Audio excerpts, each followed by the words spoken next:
Сәлем көрермендер, қалдарыңыз қалай? Бүгін біз сіздермен көкөністерді қатыратын боламыз. Ең алдымен көкөністерді біз жуып аламыз. Бүгін біз көкөністерден қызанақ пен болгар бұрышын және де лимонды қатыратын боламыз. Арнама тіркеліп, лайк басып, комментарий жазуды ұмытпаңыздар.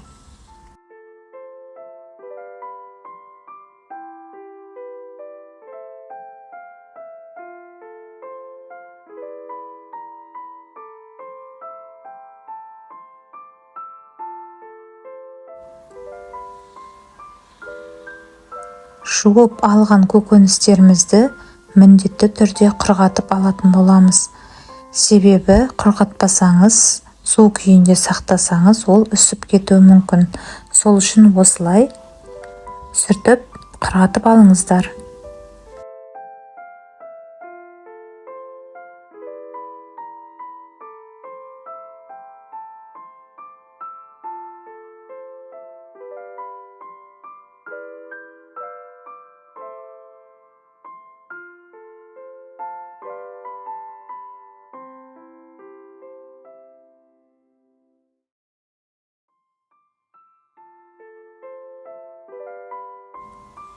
Бейнеде көріп тұрғандарыңыздай, мен болгар бұрышын алдын ала тазалап алдым. Бұл жерде мен болгар бұрышын орташа көлемде кесетін болам. Өз қалауларыңыз бойынша кессеңіздер болады. Мен бұл жерде орташа көлемде кестім. Сіздер дөңгелек күйінде, ұзыншақ күйінде өз қалауларыңыз бойынша кессеңіздер болады. Кесіп алған болгар бұрыштарымызды ыдысқа жайып сақтайтын боламыз. Бұл жерде мен бейнеде көріп тұрғандарыңыздай ыдысқа пакетті жайып алып, үстіне болгар бұрышын жаямын. Тағы да үстіне пакет жайып, тағы да болгар бұрышын жаямын. Осы әдіс өте ыңғайлы, көп орынды алмайды. Тоңазытқыштары кішкентай жандарға өте жақсы. Сіздерге де осылай жасауды кеңес беремін.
Бейнеде көріп тұрғандарыңыздай, бұл жерде де қызанақты дәл болгар бұрышы сияқты қылып кесіп, бірінің үстіне бірін пакет жайып, тоңазытқышқа сақтасаңыздар болады.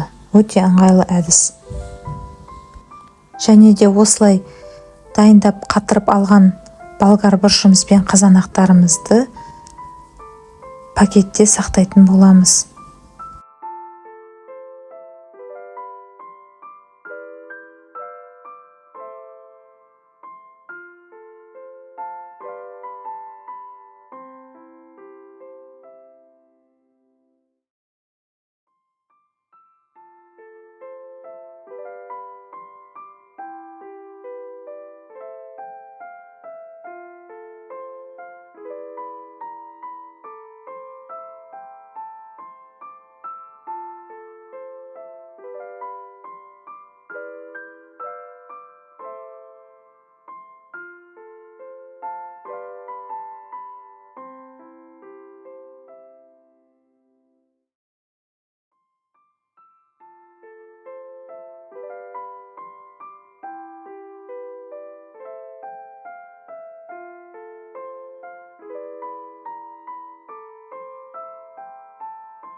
Бейнеде көріп тұрғандарыңыздай, бұл жерде лимонды да қатыратын боламыз. Лимонды алдын ала жуып, оны да құрғатып сүртіп аламыз.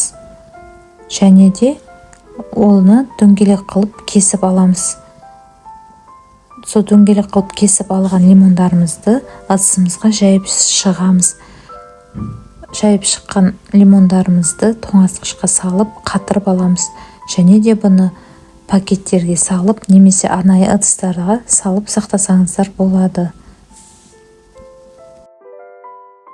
Лимонды қатырған себебім, лимонды қатырылған күйінде шайға немесе лимонадтарға қоссаңыздар болады.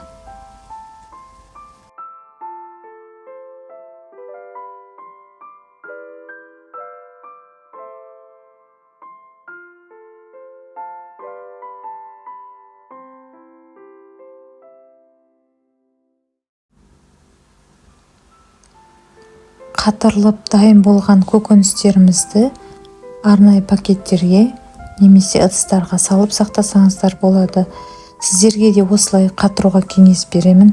Ол өте ыңғайлы және көп уақытты алмайды.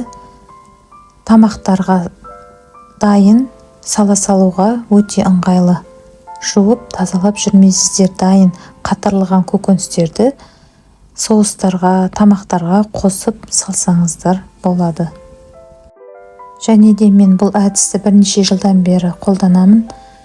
Қыс уақытында өте жақсы, себебі қыс уақытында қызанақ пен болгар бұрышының бағасы қымбаттап кетеді.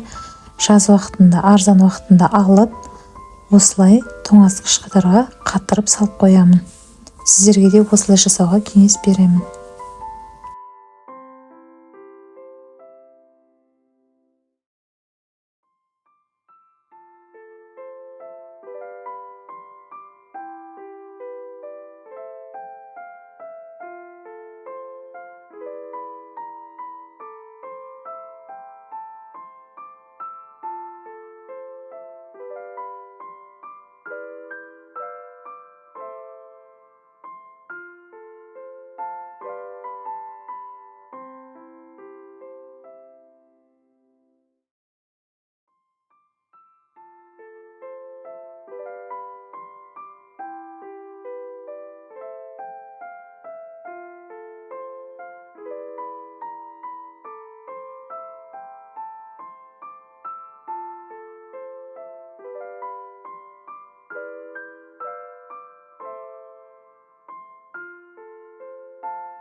Бейнені соңына дейін көріп шыққандарыңыз үшін рахмет. Арнама тіркеліп, лайк басып, комментарий жазуды ұмытпаңыздар. Сау болыңыздар.